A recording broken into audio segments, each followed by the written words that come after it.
세상에 많은 사람들이 태어나서 또 살아가고 또 이 땅을 살면서 많은 일들이 일어납니다. 그런데 17년 동안 자신이 전응하러 살았던 빅터라는 아이가 있었어요. 이 친구가 왜 이렇게 17년 동안 전응하러 살았냐 하면은 초등학교를 다닐 때 선생님이 빅터에게 이렇게 이야기합니다. 너는 왜 이렇게 엉뚱한 생각만 하고 사느냐고 이야기하면서 너는 머리가 왜 그렇게 나쁘냐? 그리고 너의 행동은 왜 그렇게 이상한 거냐? 너는 내가 보니까 전응아야. 공부를 하면 너는 절대로 승리할 수 없고 성공할 수가 없어. 아마 선생님이 볼 때는 너는 학교도 못 다닐 것 같아. 당장 학교 그만두고 뭐 기술이라도 배워가지고 장사라도 해서 그렇게 먹고 사는 것이 좋겠다.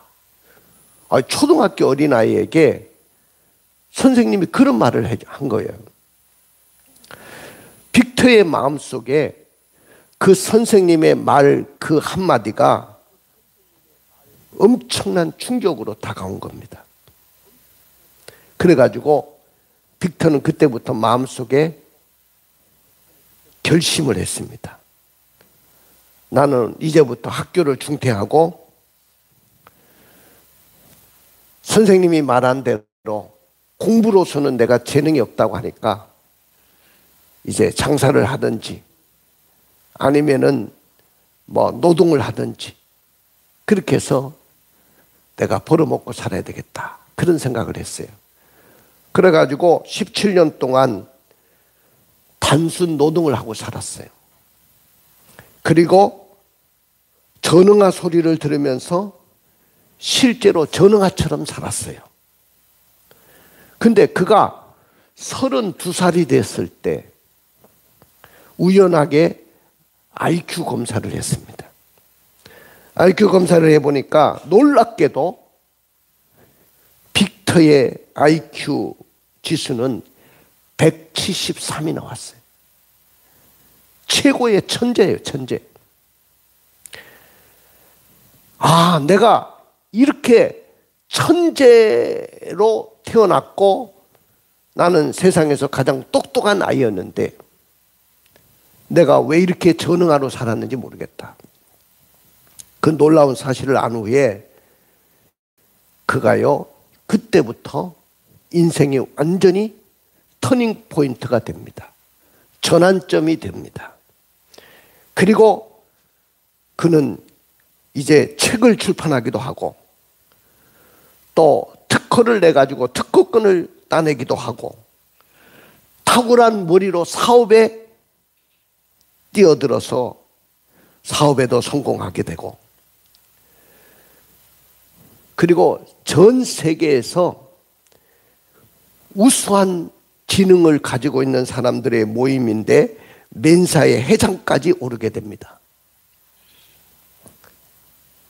오늘 빅터가 어렸을 때 그를 규정했던 정체성이 뭐였죠? 빅터가 어렸을 때의 그 정체성은 나는 전응아야. 난 머리가 나빠. 난 뭘 해도 안 되는 사람이야. 나는 절대로 공부를 해서는 성공할 수가 없는 사람이야.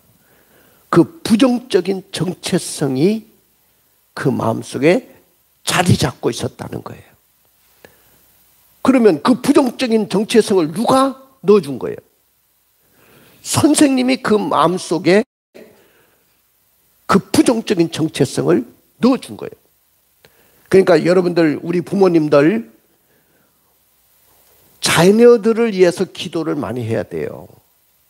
우리 자녀들에게 어떤 선생님을 만나느냐, 초등학교에 가서도 그렇고 중고등학교에 가서도 그렇고 여러분들 어떤 선생님을 만나느냐, 그 자신의 정체성이 바뀌어지는 거예요. 부모들도 마찬가지예요. 어릴 때부터 너는 왜 그렇게 머저리냐? 너는 왜 그렇게 머리가 나쁘냐? 너는 왜 그렇게 공부를 못하냐? 그런 말을 계속해서 반복적으로 들은 아이는 그때 부모의 그 말 한마디가 자신의 정체성이 되어버립니다. 나는 아무것도 할 수 없는 사람이야. 나는 정말 머저리 같은 인생이야. 나는 이 세상에서 태어나서는 안 될 사람이야. 이런 정체성이 가득한 아이는 절대로 인생의 성공자가 될 수가 없어요. 신앙적으로 이것이 얼마나 중요한 포인트인지 모릅니다. 우리는 이 빅터와 같이 안타까운 인생을 살고 있지는 않은지 나 자신을 한번 돌아보시기 바랍니다. 사실 우리도 하나님의 속성이 내재된, 바로 나는 하나님의 자녀예요. 나는 하나님의 자녀로 이 땅에 태어난 사람이에요.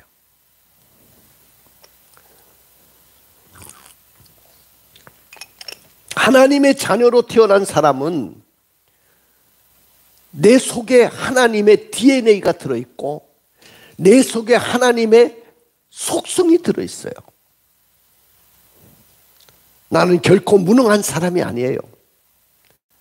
나는 결코 이 땅에서 실패할 사람이 아니에요. 나는 이 땅에서 항상 어렵고 무능한 인생을 살아갈 사람이 아니에요. 내 속에는요, 하나님의 DNA가 들어있습니다. 전지전능하신 하나님, 또 모든 것에 능치 못함이 없는 능력의 하나님, 거룩하신 하나님의 그 속성이 우리 가운데 있어요. 이것을 깨닫는 여러분들은 정말로 세상에서 성공자로 살아낼 수 있을 줄로 믿습니다. 우리는요, 하나님의 형상과 하나님의 모양대로 지음을 받았기 때문에 이미 여러분들은 명품 인생이에요. 내가 나의 가치를 올리기 위해서 명품 가방을 들고 다닐 필요가 없어요. 명품 옷을 입고 다닐 필요가 없어요. 응? 이미 여러분들은 명품 인생으로 브랜드화된 사람들이에요. 그러면 우리 속에는 벌써 성공할 수 있는 가능성을 다 가지고 여러분들은 이 땅에 태어났고 지음을 받은 줄로 믿습니다. 할렐루야. 오늘날 많은 사람들이 자기 자신에 대한 부정적인 시각이나 패배적인 생각이나 열등감을 가지고 살아가는 사람들이 얼마나 많은지 모릅니다. 대개 이런 부류의 사람들은 공통적으로 갖고 있는 생각이 뭐냐면은 나는 할 수 없다, 이 생각에 빠져 있거나, 아니면 다른 사람들은 다 성공해도 나는 성공할 수 없다, 이런 생각에 빠져 있습니다.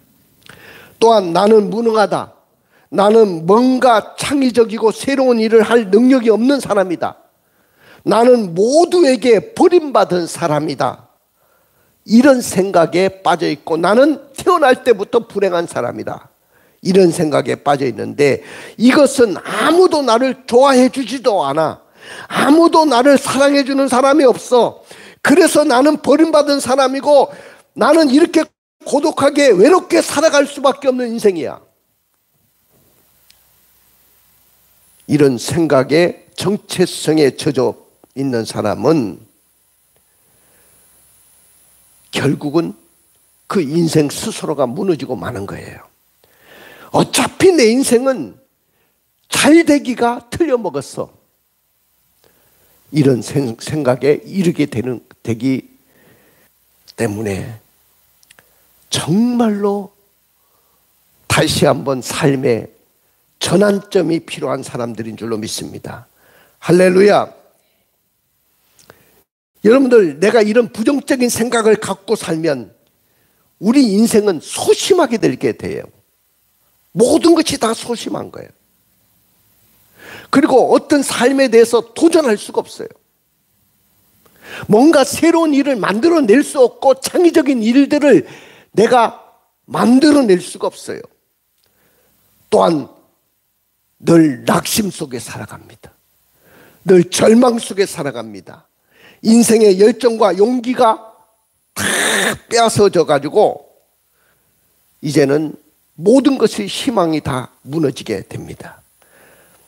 만약에 우리가 진정으로 내 인생을 바꾸려고 한다면, 지금부터 더 나은 삶을 살아내기를 원하신다면 여러분들은 나 자신에 대한 평가부터 바꿔야 돼요. 나 자신을 부정적으로 보던 눈에서 긍정적인 눈으로 바뀌어져야 돼요. 여러분들이 성공하지 못하는 이유 중에 하나는 바로 그건 거예요. 내 인생에 대해서, 나의 자신에 대해서 부정적인 생각을 갖고 있다는 거예요. 목사님이 말씀을 여러분들에게 수없이 했잖아요. 여러분들은 이미 태어날 때부터 명품 인생으로 태어났다. 이 마음이 여러분들에게 있기를 주님의 이름으로 축원을 드립니다.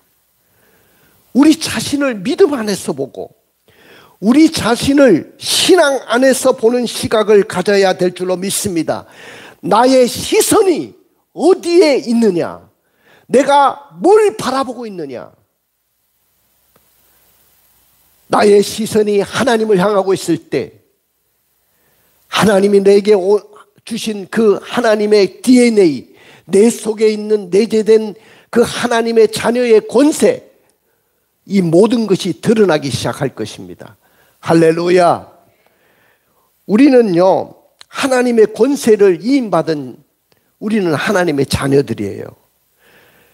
우리가 하나님의 자녀가 된 것은 우리 자신의 노력이나 자격이 아닙니다. 하나님께서 나를 자녀로 이 땅에 보내신 거예요. 그래서 그 하나님의 자녀이기 때문에 하나님과 함께 나누어 먹고 하나님과 함께 마시고 하나님과 함께 기쁨을 누릴 수 있는 거예요. 우리 교회가 다시 한번 점프를 하고 일어나기 위해서는 여러분들의 개개인의 심령 속에 우리는 할 수 없어. 나는 정말로 머저리 같은 인생이야. 나 같은 것이 뭘 할 수 있어. 이런 생각을 가지고 있는 사람들은 절대로 큰일을 해낼 수 없어요. 나는 이 세상에서 가장 멋진 인생이야. 나는 이 세상에서 최고의 하나님의 걸작품으로 태어났어. 나는 오늘 여러분들이 이런 생각을 갖기를 주님의 이름으로 축원을 드립니다. 우리 사랑하는 우리 젊은 청년들, 우리 유수들은 지금 어떤 생각을 갖고 있는지 모르겠습니다. 나는 왜 이런 가정에서 태어났지? 나는 이재용 같은 재벌 2세로 왜 태어나지 않고 왜 나는 이런 가난한 집에서 태어났지? 나는 태어날 때부터 불행한 사람이야. 그런 생각을 가지고 살면 절대로 성공할 수가 없어요. 나는 여러분들이 하나님의 자녀라는 이 신분을 하나님이 주셨다는 것을 꼭 믿으시기를 주님의 이름으로 축원을 드립니다. 자녀이면 또한 하나님의 상속자가 되기 때문에 우리는 엄청난 하나님의 축복을 가지고 태어난 사람들이에요. 그럼 왜 우리가 아들의 권세를 회복해야 될까요? 이 시대를 살아가는 우리가 회복돼야 될 정체성은 과연 뭐라고 생각하십니까? 오늘 저의 설교 제목은 자녀의 권세를 회복하라. 따라해 봅시다. 자녀의 권세를 회복하라. 무슨 권세를 회복하자고요? 자녀의 권세를 회복하냐는 거예요. 예를 들어서 내가 삼성그룹의 이재용 회장의 아들이다. 그런데 재벌의 아들인데, 재벌의 아들로 태어났는데 자기는 맨날 깡통이나 들고 다니고 늘 다른 사람들에게 구걸하면서 살고, 나는 왜 이렇게 가난한 집에서 태어났어? 내 인생을 왜 이렇게 머저리 같은 인생을 살고 있는 거야? 그 자녀가 그렇게 살고 있다고 한다면, 그리고 아버지는 최고의 한국의 재벌인데 자기는 늘 가난하게 살고 쪼들리게 살고 힘들게 살고 늘 압박받으며 산다? 이해가 되겠습니까? 여러분들 그걸 이해할 수 있겠습니까? 그 아버지도 이해할 수가 없고 삼성그룹의 오너의 아들로 태어난 그 사람 자신이 자신의 정체성을 스스로 그렇게 무너뜨리고 만 것이 되지 않겠습니까? 마찬가지로 내가 하나님의 자녀예요. 내가 하나님의 자녀로 태어났어요. 우리 아버지는 세상의 모든 것을 갖고 계시는 분이에요. 마음만 먹으면 여러분들에게 모든 것을 주실 수 있는 분이에요. 우주 만물의 주인이 누구예요? 우리 아버지예요. 조그만 회사의 그 기업의 회장의 아들로만 태어나도 그 프라이드가 대단하고 그 자존감이 대단하고 그 아버지에 대한 그 기대가 얼마나 대단합니까? 그런데 우리는 하나님의 자녀라고 하면서 그런 권세를 누리고 살지를 못하고 있다는 거예요. 우리는 왜 그 자녀의 권세를 회복하지 못하는 것일까요? 바로 첫째는 육신대로 살아가기 때문에 그래요. 뭐대로 살아가요? 육신대로 살기 때문에. 자, 우리 로마서 8장 12절부터 13절을 읽어봐요. 그러므로 형제들아, 우리가 빚진 자로 돼 육신에게 져서 육신대로 살 것이 아니니라. 너희가 육신대로 살면 반드시 죽을 것이로되 영으로서 몸의 행실을 죽이며 살리니. 여러분들, 우리가 하나님의 자녀의 권세를 회복하지 못하고 하나님의 자녀답게 그 복을 누리지 못하고 사는 그런 이유 중에 하나가 뭐냐 하면은 내가 육신대로 살기 때문에 그렇습니다. 육신대로 산다는 것은 육신의 일에만 몰두하고 그것에만 관심을 두고 살아가는 것을 말하는 거예요. 죄의 정욕과 세상의 일에만 반응하고 하나님의 일에 대해서는 도무지 반응하지 못하고 하나님의 일에 대해서는 관심이 없고 내가 돈 버는 일에, 내가 사업하는 일에, 내가 성공하는 일에 거기에만 내가 전념하지 하나님의 나라를 위해서, 복음을 위해서, 교회를 위해서, 하나님의 영광을 위해서 여러분들이 관심을 갖지 못한다고 한다면 어떻게 우리가 하나님의 자녀로서의 그 권세를 회복할 수 있겠습니까? 육신대로 사는 자는 불쑥 마음에 어김없이 찾아오는 것이 뭐냐면은 원망과 불평이 찾아와요. 그 입에서 불평과 원망을 합니다. 그 입에서는 원망과 불평을 쏟아내지만은 신령한 일에 대해서는, 하나님의 나라에 대해서는 전혀 관심을 두지 않습니다. 여러분들, 육신대로 살면 장차 죽는 것이 아니고 이미 사망한 상태예요. 이미 지옥의 백성으로 살아가는 거예요. 그러면 왜 육신대로 살아가는 것일까요? 이미 우리는 죄와 허물로 죽었기 때문에 그래요. 우리는 아담이 범죄함으로 말미암아 우리는 명품 인생으로 창조되고 정말로 세상의 걸작품으로 태어났고 하나님의 자녀로서 엄청난 권세를 누릴 수 있는 자로 태어났는데도 불구하고 우리의 조상이 그 아담과 하와가 범죄함으로 말미암아 우리가 태어나면서부터 죄와 허물로 죽어버렸기 때문에 하나님 앞에 불순종한 인생이 되어버렸기 때문에 육신에게 져서 육신대로 살아가고 있는 거죠. 우리의 능력으로는 이 고민을 해결할 수가 없어요. 그러나 마음속에서부터 강하게 터져나오는 충동적인 죄의 정욕을 무슨 수로 이길 수 있겠습니까? 오죽하면 죽어야만 죄의 습관을 벗을 수 있다는 말이 나오지 않습니까? 그렇게 육신대로 살면 이미 죽은 상태예요. 많은 사람들이 육신대로 살지 않기 위해서 고행을 하고 수행을 쌓습니다. 옛날에 많은 수도사들이 자신의 육신의 정욕을 이기고 세상의 정욕을 이기기 위해서 저 장대에 올라가 가지고 일평생을 살아가는 사람이 있어요. 그런데 그렇게 살아갔던 사람도 여러분들 압력밥솥이 압력에 의해서 꽉 누르고 있죠. 그런데 이게 언젠가는 폭발하고 만다는 거예요. 내가 육신을 죽이기 위해서 고행의 길을 가고 수도의 길을 걸어가도 압력밥솥이 압력에 탁 눌려 있는 것처럼 언젠가는 이건 다 터져 나올 수밖에 없는 것이라는 거예요. 어떤 목사님이 늘 마음속에 잘못된 습관을 갖고 있었어요.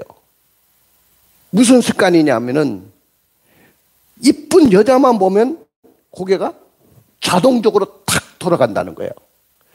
자기가 그래서는 안 된다고 생각하는데도 이쁜 여자가 앞에 지나가면 고개가 자동적으로 탁 돌아가요. 목사인데 너무너무 부끄럽고 하나님 앞에 죄송스러워서 40일 금식 기도를 하면서 주여 나의 이런 죄의 습관을 벗게 해주십시오. 기도를 했답니다. 40일을 금식 기도하고 내려오는데 이제는 내가 모든 것을 벗어났다고 생각했는데 마침 이쁜 여자가 지나가더래요. 고개가 자동으로 탁 돌아가는 걸 보고 아, 내가 이거 기도해도 안 되는구나. 내가 이걸 이길 수가 없구나. 그 생각을 했다는 거예요. 죄를 이긴다는 것이 이렇게 어렵고 힘든 거예요. 그러나 예수 그리스도로 말미암아 우리는 죄와 사망의 권세로부터 해방받을 줄로 믿습니다. 그렇기 때문에 우리는 자녀의 권세를 다시 회복할 수 있는 거예요. 그 다음에 두 번째는 왜 우리가 자녀의 권세를 회복하지 못하냐 하면은 하늘에 계신 하나님이 아빠, 아버지라는 것을 모르고 있기 때문에 그래요. 따라 봅시다. 하늘에 계신 아빠, 아버지. 다시 한번 하늘에 계신 아빠, 아버지. 우리 아들이 장가 가서 지 자식을 낳는데도 나를 만나면 뭐라고 하죠? 목사님 그래요? 아, 이 목사님 그동안 무고하셨습니까? 그럽니까? 지금도 우리 아들은 아빠. 그리고 내한테 와가지고 어깨를 툭툭 치고 어깨에 손을 올리고 아빠, 아빠 그래요. 그게 좋더라고요. 그리고 지금도 필요한 것이 있으면 아빠 이거 좀 도와주세요. 여러분들 하늘에 계신 하나님이 바로 그런 아버지예요. 하늘에 계신 하나님이 아빠, 아버지라는 것을 모르고 살기 때문에 내가 하나님의 자녀로서의 복을 누리지 못하고 축복을 누리지 못하고 사는 거예요. 왜 하늘의 아버지가 최고의 재벌인데 내가 가난하게 살 이유가 어디 있습니까? 오늘부터 여러분들은 가난으로부터 해방받으시기를 주님의 이름으로 축복합니다. 하늘에 계신 아버지가 최고의 전략자고 최고의 지능을 갖고 계시고 전지전능하신 아버지인데 내가 왜 멍청하게 살아가야 됩니까? 왜 전능아처럼 살아가야 됩니까? 나는 오늘부터 여러분들은 최고의 지능을 가진 사람으로, 축복의 사람으로 살아내기를 주님의 이름으로 축복을 드립니다. 우리가 하나님의 형상을 따라 창조되고 명품 인생으로 창조되는 그 순간부터 우리는 명품 인생이고 명품 인생으로서 살아갈 수 있는데, 하늘에 계신 아버지가 나의 아버지라는 사실을 모르기 때문에 이 축복을 모르고 사는 거예요. 그래서 예수님이 이 땅에 계실 때 주기도문을 가르쳐 주시면서 너희는 이렇게 기도해라. 하늘에 계신 우리 아버지요, 이렇게 기도하라고 했습니다. 구약 시대에는 절대로 하나님을 아버지라고 부르지 않았어요. 그냥 하나님이라고 불렀어요. 근데 예수님은 이 땅에 오셔서 하늘에 계신 그 하나님은 너의 아빠요, 너의 아버지니라. 할렐루야. 그렇기 때문에 대부분의 인생들은 자녀의 권세를 회복하지 못하고 사용하지 못하고 방치하며 살아가는 거예요. 하나님이 우리에게 놀라운 자녀의 권세도 줬고, 나는 이 땅에 명품 인생으로 태어났고, 우리 아버지가 최고의 재벌이고 축복의 하늘에 놀라운 축복을 다 가지고 계시는 그 아버지가 우리 아버지인데, 하나님, 왜 우리는 늘 주눅들어서 살아야 됩니까? 왜 자존감이 없고 가난하게 살아야 됩니까?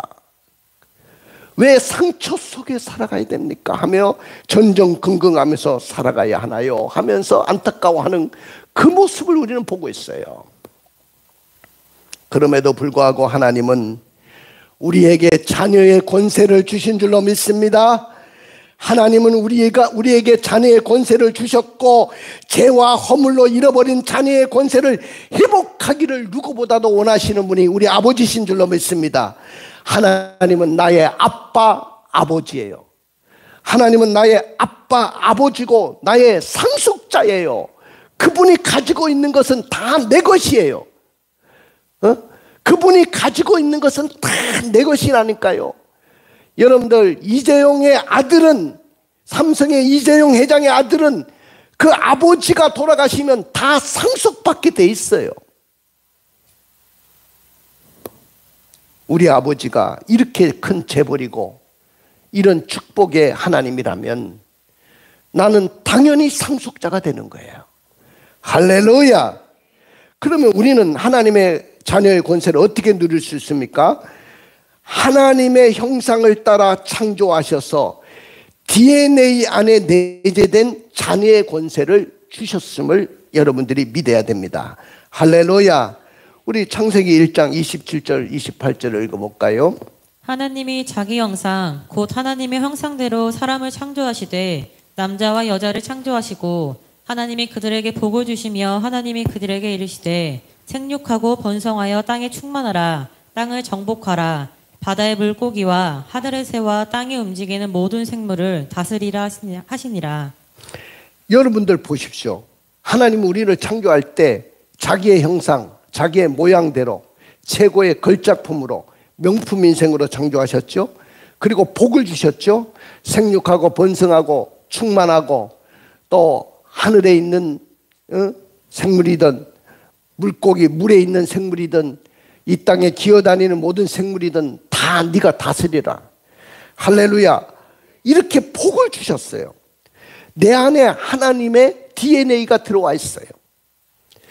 우리는 DNA가 내재된 자녀의 권세를, 가치를 모르면 그걸 사용할 수도 없고 방치할 수밖에 없어요.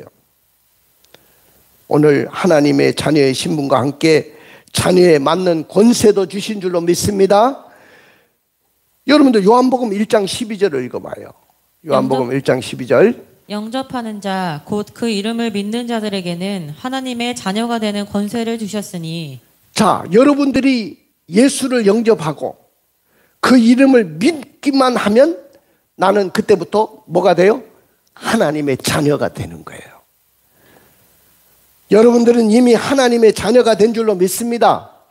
하나님의 자녀의 권세를 받은 줄로 믿습니다. 누가 뭐래도 나는 하나님의 자식이고 나는 하나님의 그 상속을 받을 상속자로 태어난 거예요. 그럼 걱정할 것이 없어요.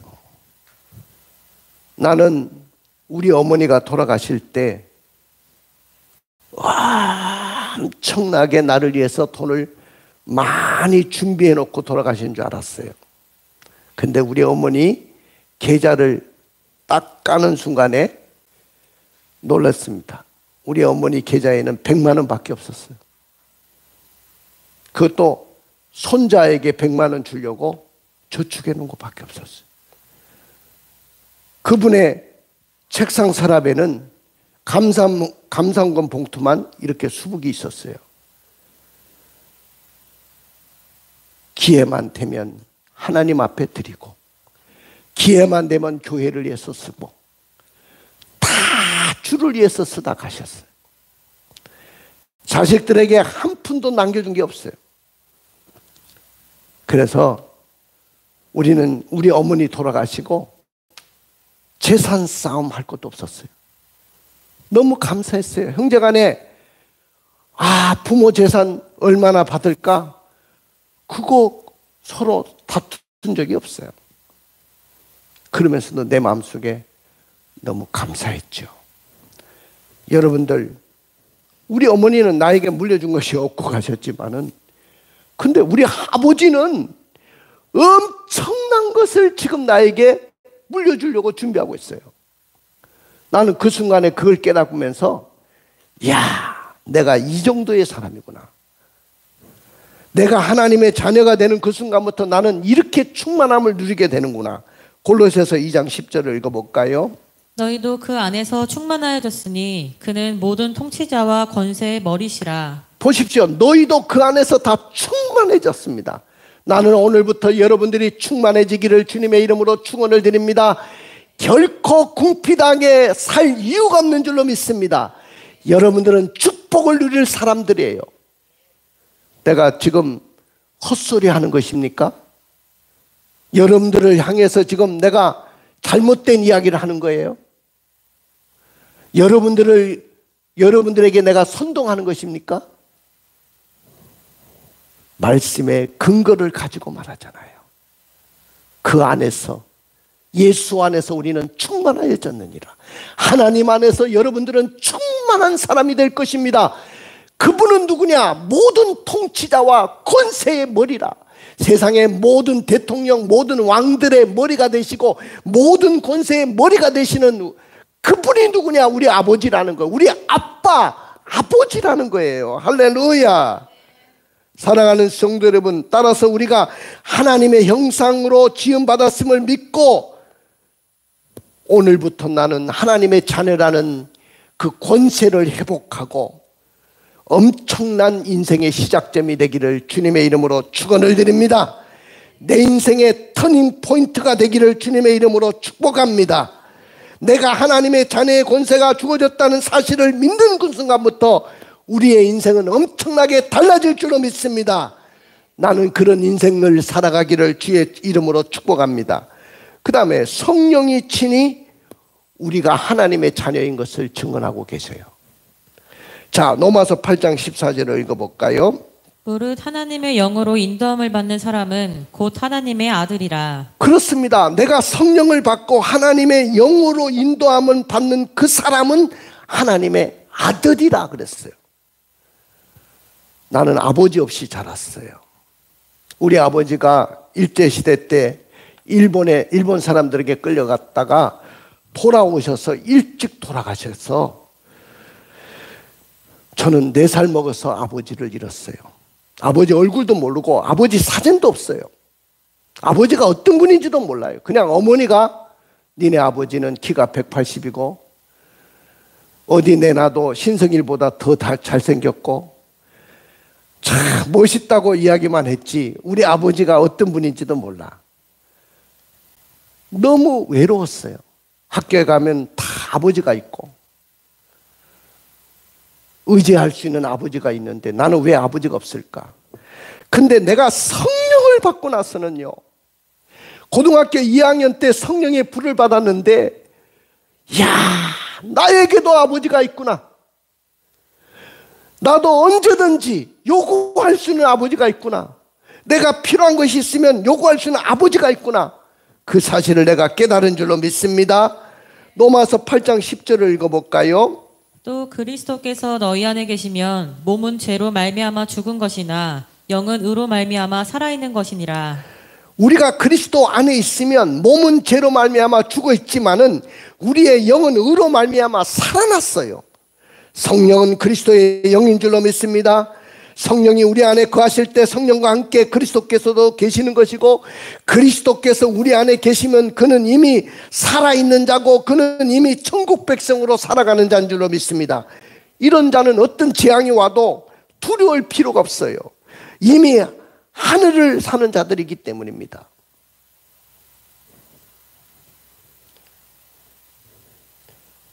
사랑하는 성도 여러분, 우리는 무서워하는 종의 영을 받지 아니하고 양자의 영을 받았다고 했어요. 우리 15절을 읽어볼까요? 너희는 다시 무소하는 종의 영을 받지 아니하고 양자의 영을 받았으므로 우리가 아빠 아버지라고 부르짖느니라. 내가 양자의 영을 받았다고 하니까 양자는 대우를 못 받잖아요. 그랬는데 당시에는요, 양자가 됐어도 똑같이 친자식처럼 상속도 받을 수 있고 모든 권세를 다 누릴 수 있어요. 내가 하나님을 믿는다는 것은 바로 내게 양자의 영을 받았다는 것이고, 양자의 영을 받는 그 순간부터 우리는 하나님을 아빠, 아버지 이렇게 부르질 수 있는 자녀가 됐다는 그 사실을 여러분들이 믿어야 될 줄로 믿습니다. 나는 이 확신을 갖고 살아내기를 주님의 이름으로 축복합니다. 영접하는 자, 곧 그 이름을 믿는 자들에게는 하나님의 자녀가 되는 권세를 주셨으니 누구든지 예수를 믿는 사람에게는 하나님의 자녀가 되는 권세가 주어진 줄로 믿습니다. 이 마음을 가지고 내년은 살아가야 돼요. 우리 교회가 부흥하고 우리 교회가 역사를 다시 일으키려면 이 마음이 여러분들의 심령 속에 일어나야 될 줄로 믿습니다. 나는 여러분들이요, 다 축복의 거부가 되기를 주님의 이름으로 축복합니다. 여러분들이 이 땅에서 다 강성한 자가 되기를 원합니다. 그러려면 자녀의 권세가 회복돼야 돼요. 내가 하나님의 자녀다. 나는 정말로 실패한다는 것은 이건 이해할 수가 없는 사람들이다. 나는 반드시 성공할 사람이다. 자, 16절의 말씀을 읽어보세요. 성령이 친히 우리의 영과 더불어 우리가 하나님의 자녀인 것을 증언하시나니. 성령이 친히 우리 영과 더불어 우리가 하나님의 자녀인 것을 증언한다고 했어요. 성령이 너는 하나님의 자녀야. 그래서 성령 받아야 돼. 성령 받으면요, 내가 하나님의 자녀라는 확신이 분명해지고요, 나는 하나님의 자녀로서의 그 정체성이 분명해지는 것입니다. 또한 성령이 우리에게 오시면 바로 그 확신을 갖게 되는 거죠. 근데 로마서 8장 17절을 읽어볼까요? 자녀이며 또한 상속자 곧 하나님의 상속자요 그리스도와 함께한 상속자니 우리가 그와 함께 영광을 받기 위하여 고난도 함께 받아야 할 것이니라. 자녀이면 또한 우리가 뭐요? 상속을 받을 수 있는 상속자고 하나님의 상속자가 되고 그리스도와 함께한 상속자니라. 자녀의 특권이 뭐예요? 부모의 재산을 받을 수 있는 상속자가 되는 거예요. 지금은 딸이든 아들이든 똑같습니다. 옛날에는 큰아들에게 더 주고, 그렇지 않아요. 우리 법적으로 보면 딸이든 아들이든 부모 재산 똑같이 갈라줍니다. 왜? 자녀이기 때문에. 자녀이면 상속자고 또 하나님의 상속자가 되기 때문에 놀라운 축복을 누리게 되는 거죠. 그것으로 끝나지 않아요. 우리는 하나님 앞에 나가서 당당하게 요구할 권세를 얻었어요. 하나님 앞에 나와서 기도하고 하나님, 아버지, 아빠, 아버지 해주셔야죠. 해주셔야죠. 이 특권을 얻은 거야. 자녀에게는, 자녀들이 부모에게 용돈 달라고 할 때 보십시오. 우리 준현이가 엄마한테, 우리 조진수 권사님한테 용돈 달라고 할 때 어떻게 합니까? 아빠, 엄마 돈 주세요. 손을 쑥 내밀죠. 그러면 부모님은 야, 나한테 돈 몇 개 났냐? 아이고, 주세요. 주세요 하고 달라고 때를 쓰죠. 그러면 속수무책이 되죠. 부모가 야, 내가 너한테 왜 돈을 줘야 되니? 왜 용돈을 줘야 되니? 물으면 그 자식의 대답이 걸작이죠. 엄마 아빠가 나를 낳아줬잖아요. 그렇게 이야기합니다. 그걸 모르시는 분도 아니시면서 뭐 나한테 용돈을 왜 달라고 하느냐 그런다고 말이에요. 부모는 낳은 죄밖에 없어요. 키워준 죄밖에 없어요. 근데 돈을 달라고 때를 씁니다. 그렇다고 부모가 꾸짖어요? 자녀이기 때문에 얼마든지 우리 조진숙 권사님이나 박상윤 집사님이 능력이 되는 범위 내에서는 그에게 모든 것을 주려고 또 주려고 하고 주시는 분이죠. 이렇게 하나님 앞에도 내가 엄마 아빠에게 당당하게 자녀들이 요구하듯이 아버지에게 요구하시기를 주님의 이름으로 축원을 드립니다. 당당하게 요구하세요. 내가 하나님의 자녀인데 돈 몇 개 났냐? 그래도 나를 낳아줬잖아요. 거기에 그냥 다 무너지잖아요. 낳아준 죄밖에 없는데 우리도 하나님 앞에 그렇게 살아야 될 줄로 믿습니다. 이렇게 자녀의 권세를 회복하는 자에게는 하늘의 하나님의 재산을 상속받을 특권을 누리게 될 줄로 믿습니다. 보좌 앞에 당당하게 나가서 내가 자식으로서 아버지에게 모든 것을 요구할 특권을 누리게 될 줄로 믿습니다. 하나님의 영적 부모로서 하나님은 자녀를 축복하고 나의 일생을 책임져 주실 줄로 믿습니다. 가슴에 손을 얹고 눈을 감아 보십시오. 나는 오늘 여러분들에게 자녀의 권세를 회복하자고 말씀을 드렸어요. 많은 사람들이 내가 하나님의 자녀인 것을 모르고 살아가요. 왜 내가 자녀의 권세를 누리지 못하느냐 하면은 내가 죄 가운데 살고 있기 때문에 그래요. 죄와 사망의 권세에서 예수 그리스도가 나를 해방시키셨어요. 이제는 당당하게 자녀의 권세를 회복할 수 있기를 주님의 이름으로 축복합니다.